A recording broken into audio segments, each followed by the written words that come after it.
Hi, my name's Alicia. Hey, my name's Reed. Reed, what's hepatitis C? Hepatitis C is an infection caused by a virus in the liver, which leads to liver inflammation. How can you get Hep C? Hep C is spread through blood and through bodily fluids. This commonly happens through the sharing of needles as well as other injection-related supplies such as cookers, cottons, waters, that kind of stuff. You cannot give yourself hepatitis C, though.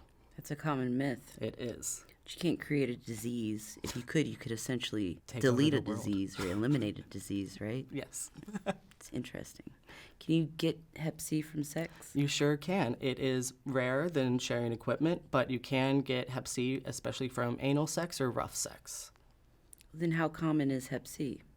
Hep C is especially common in IV drug users, where it's estimated to be about 50 to 90% of people have Hep C. Is there a cure? There sure is. So within the last decade, a cure has been found. When you get tested for HCV, you'll get directed to local resources that can help you get the medication for it. So the cure does have a few side effects, but it's a lot shorter and a lot less harsh than the medicine was in the past. You don't have to quit doing drugs now to get cured either. No, you do not. Providers in North Carolina are now able to provide you with hepatitis C medication regardless of drug use. How common is Hep C? In the IV drug user world, it is estimated about 50 to 90% of people have hepatitis C. That's from sharing. Mostly from sharing supplies, yes. What are the symptoms of Hep C? Some of the symptoms of Hep C are fatigue, fever, clay-colored stool, dark urine, abdominal pain, nausea and vomiting, and loss of appetite. But it sometimes takes up to years for any of these signs to become apparent enough for you to really notice them. So that's why it's best to always get tested as often as you are able. But if you use IV drugs, we say every 3 months, and you can get tested at your local clinics, any free testing events, or come and get your finger stuck from someone. If you discover you have Hep C, it is best to ensure that the people who care for you, especially in cases of incarceration, are alerted to that and that you are given immediate and prompt care for it. If you are not, then you can reach out to people outside of the system and ask for help delivering those medications as well.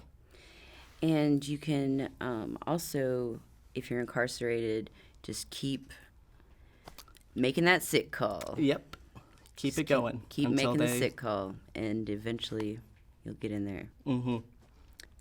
Also, while incarcerated, there's common myths with Hep C, such as you can't give it to yourself. But there's also, if a fight breaks out, or in the women's side, if somebody has their monthly period and people start to freak out about that, they're like, oh my God, but it's not as easy. No.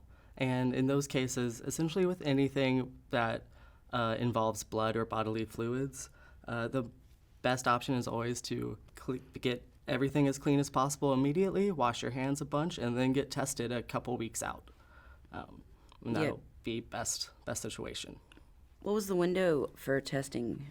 So you should get tested, if you have an exposure, you should get tested at least by 3 months. So between a month and a half and 3 months is probably best.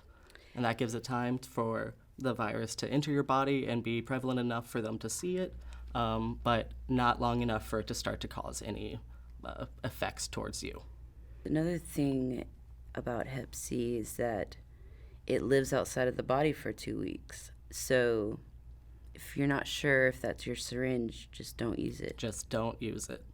And if you are with a group of people, if we're together and we're using, and we have each of us can mark our syringe so that we can remember whose is whose. Exactly. If we're going to reuse, Yeah, just keeping all supplies separate. You have your little space, I have my little space. So I can't do a wash off of yours, right? You can't do a wash off me. Nope.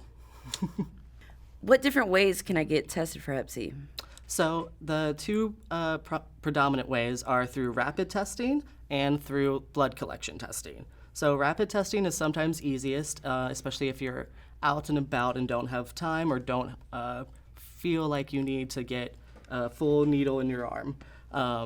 But however, if you have had Hep C before, even if you've already been through the treatment and no longer have it, on rapid test it will still pop positive. So if you have already had Hep C, the best option is to get a like full-scale blood draw, because that is the only way to know for sure whether you have Hep C again or if it's still dormant.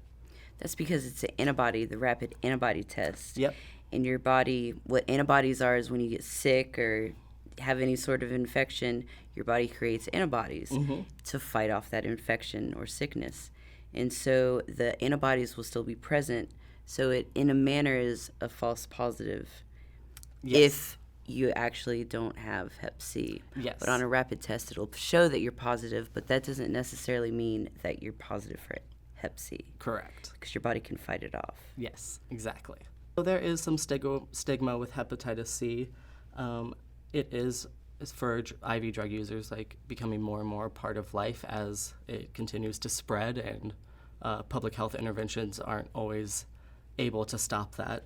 What you need to know about if your friend has Hep C, if your loved one has Hep C, it's not that they have some like gross sickness. It's just a viral infection, just like anything else. And all you need to do is support them and like help them get their meds on time and that kind of thing. Because it's curable. It is curable. There's, no real reason to be rude to anyone about having Hep C at all. Or anything for that matter. Or anything. Just don't be rude to people. Right. How could I safely dispose of my IV drug paraphernalia? The best option is from a syringe exchange or from a public health department is to get a bio unit, which is a special container to put used medical supplies in. If you don't have access to that, anything that is a hard plastic that has a lid on it is going to be great to put your supplies into to dispose of. As long as you appropriately close it, tape it, make sure no one else can get into it, you are able to throw them away. But it needs to be that hard plastic. And if failing that, pretty much doing the best you can do to keep other people safe. So even if you don't have hard plastic, if you have a water bottle, you can throw them in there and put the lid on. Anything to do to mitigate any harm. It's really good to use or reuse really would be laundry detergent bottles. Laundry detergent bottles are my favorite, yep. It's that thick plastic, you know what I mean? Mm-hmm. Cardboard boxes taped up. No, please no. And don't go in any biohazards for just any reason. No. There's no reason. Please do not open other bio units. No. We recently got a bio unit back that was just a giant pickle jar. That's not bad, though. That's It was good. glass. Yeah, it was glass. Glass works. Mm-hmm. And it's important to safely dispose of your syringes so that children don't come across them, or really anyone, because, it lives outside of the body for up to 2 weeks. Right. So, yeah, you want to be really safe with all of your supplies, especially the ones that have been exposed to blood or bodily fluids. Not only that, but you can get some pretty wicked infections. Yes. Not just Hep C or HIV, but also a lot of different skin abrasions, skin infections come from using already used needles. Like abscesses. Mm-hmm. Soft tissue problems, yep. Well, thank you so much. This has been super informative. Thank you, Alicia.